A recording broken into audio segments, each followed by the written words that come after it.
लेकिन यहाँ एक ऐसा चमत्कार हुआ जिसने स्वयं लोमश ऋषि को हिलाकर रख दिया। जब भगवान शिव ने श्राप दिया था तब वो ब्राह्मण डर से कांप उठा था, लेकिन आज एक कौवा बनने के बावजूद उस पक्षी की आंखों में कोई खौफ नहीं था, कोई पश्चाताप नहीं था, बल्कि उस कौवे ने खुशी खुशी अपने पंख फड़फड़ाए और लोमश ऋषि के चरणों में सिर झुका दिया। उसके मन में बस एक ही विचार था, क्या हुआ जो शरीर छिन गया, क्या हुआ जो मैं एक नीच पक्षी बन गया। राम का नाम तो मेरी जीभ से कोई नहीं छीन सकता। अब तो मेरे पास पंख हैं, मैं उड़कर कहीं भी जा सकता हूँ और पेड़ों की डालियों पर बैठकर अपने राम के गीत गा सकता हूँ। उस कौवे ने बिना कोई शिकायत किए खुशी से श्राप को स्वीकार कर लिया और उड़ने के लिए पंख फैलाए। तभी पूरे आकाश में एक नीले रंग का दिव्य प्रकाश फैल गया। आश्रम का कोना कोना एक अलौकिक सुगंध से महक उठा। स्वर्ग से देवताओं के विमान उतरने लगे और आकाशवाणी हुई। वो आवाज किसी और की नहीं, स्वयं मर्यादा पुरुषोत्तम भगवान राम की थी।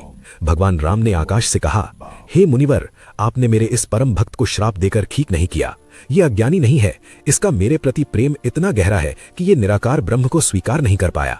मैं इसके इस अनन्य प्रेम से अत्यंत प्रसन्न हूँ। भगवान राम की वो करुणा से भरी आवाज सुनकर लोमश ऋषि सन्न रह गए। उनका सारा क्रोध एक पल में आंसुओं में बह गया। उन्हें अपनी भूल का भयानक एहसास हुआ। जिस भक्त पर स्वयं भगवान इतने प्रसन्न है, उसे मैंने क्रोध में आकर कौवा बना दिया। ग्लानि से भरे लोमश ऋषि ने तुरंत उस कौवे को वापस बुलाया।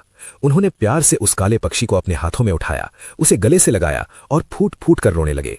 अपनी गलती का प्रायश्चित करने के लिए लोमश ऋषि ने उस कौवे को वो ज्ञान दिया जो अब तक उन्होंने किसी को नहीं दिया था। उन्होंने उसे रामचरितमानस की वो गुप्त कथा सुनाई जो सबसे पहले भगवान शिव ने माता पार्वती को सुनाई थी। उन्होंने उसे राम का सबसे शक्तिशाली मंत्र दिया और फिर आसमान से स्वयं भगवान राम ने उस कौवे को वो वरदान दिए जिसने उसे इस ब्रह्मांड का सबसे रहस्यमय जीव बना दिया। भगवान ने कहा, हे काकभुशुंडी, आज से तुम इसी कौवे के शरीर में रहोगे, लेकिन ये शरीर तुम्हारी कमजोरी नहीं, तुम्हारी पहचान होगा। मैं तुम्हें वरदान देता हूं कि मेरी रची हुई माया का तुम पर कभी कोई असर नहीं होगा।